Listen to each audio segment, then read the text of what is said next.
Hello সবাইকে। আজকে না পিন্টারেস্ট ঘাঁটতে ঘাঁটতে কিছু কিউট কিউট ঘড়ির ছবি আমার চোখের সামনে আসলো। তারপর কিন্তু মাথা থেকে যাচ্ছিলই না যতক্ষণ না পর্যন্ত এই ঘড়িটাকে আমি পুরোপুরি কমপ্লিট করতে পারছিলাম। তার জন্য কিন্তু এখানে আমি নিয়ে বসে পড়েছি একটি এমডিএফ বোর্ড। আর এই বোর্ডটাতে না এর আগেও আমি লিপন আর্ট করেছিলাম। আমার কাছে আলাদা করে কোনো বোর্ড ছিল না, কিন্তু মাথায় এটাকে করার একদমই ভাবনা চিন্তা যেহেতু নিয়ে নিয়েছিলাম, তার জন্য এই বোর্ডটা দিয়েই কিন্তু আমি কমপ্লিট করেছিলাম। আর এই ঘড়িটি করার পেছনে কিন্তু আমার 150 থেকে 200 টাকা খরচা হয়েছে।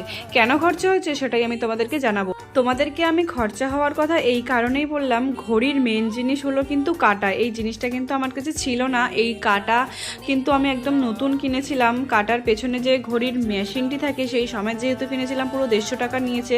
আর মোল্ডেড ক্লে তো কিনতেই হয়েছে, আর বাদবাকি জিনিস কিন্তু আমার নিজের কাছেই ছিল। আর যে ঘড়ির মধ্যে ডিটেলিংসগুলো আমি দিয়েছি, তোমরা একটু আমাকে অবশ্যই জানিও যে ডিটেলিংসগুলো কেমন হয়েছে। আশা করছি ভিডিওটি ভালো লেগে থাকবে।